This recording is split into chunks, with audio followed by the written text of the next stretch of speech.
Welcome back. The Blue and Gray Parkway and Dixon Street in Fredericksburg are preparing for detoured routes in anticipation of the Chatham Bridge renovation. Traffic will spike in the area due to the bridge closure, which will last more than a year. The Virginia Department of Transportation said in a release that an additional left turn lane will be added at the Dixon Street exit ramp to help with traffic flow during the bridge closure. Be forewarned though, vehicles taller than 13 feet 6 inches will not be able to pass beneath the railroad overpass along the detour route, local VDOT spokeswoman Kelly Hannon said in a release. These vehicles will continue on Blue and Gray Parkway to William Street to access the downtown area. VDOT said that while crews are working on the ramp, all lanes will stay open on the parkway and the ramp weekdays between 2:15 p.m. and 7 p.m.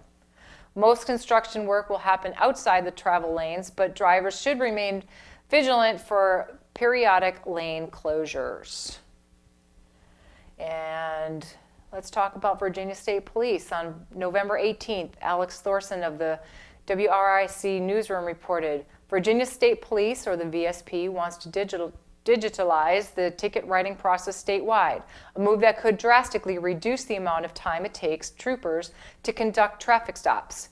The department, and in a report that all the parties involved, including even the court system, would benefit from an e-summons ticketing program that 100 troopers of Northern Virginia have been piloting since June.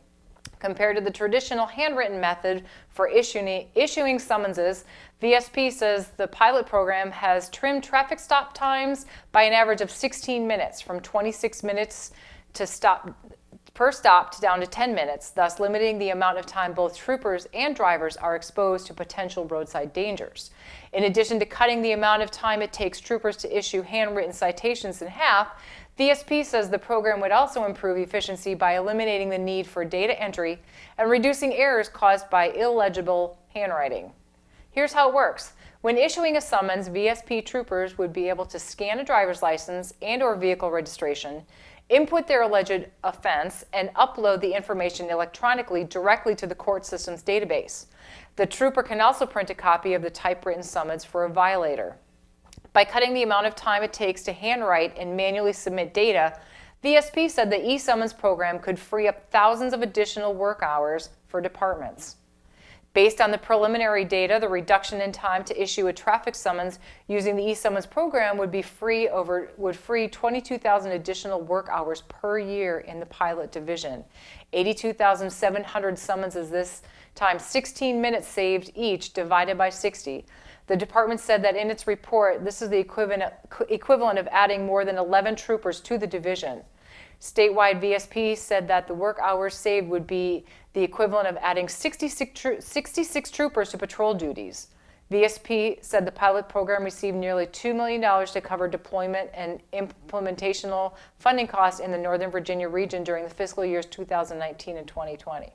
The cost to fully equip a state trooper patrol vehicle and the equipment and technology needed to operate the pilot project was just over $12,000. If the General Assembly were to grant VSP permission to charge a $5 fee paid for the offender, the department said no additional funding would be necessary to implement the program statewide. VSP is not included in the current Virginia code that allows any county, city, or town to assess an additional sum not to exceed in excess of $5 as a part of the cost in each criminal or traffic case to support law enforcement costs for an electronic summons system. If the Virginia State Police was authorized to utilize the same funding source approved for every other county, city, and town in the Commonwealth, the department would be able to incrementally expand the e-summons pilot program across the state without having to request additional funding from the General Assembly. Now let's take a break and let's head over to Kara and see what our Thanksgiving weekend looks like for the weather department.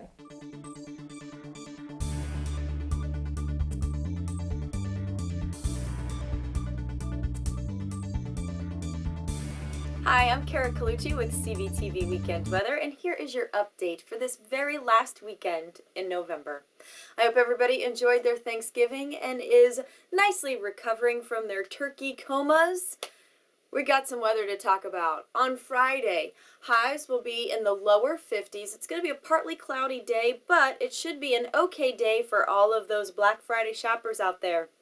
Should be a decent day to get out, find some bargains, find some deals, and put a dent in some of your Christmas shopping.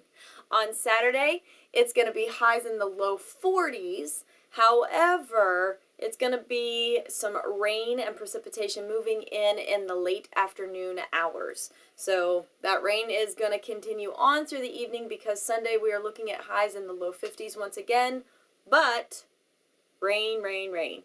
So it should be a pretty rainy day on Sunday, the biggest travel day of our holiday weekend.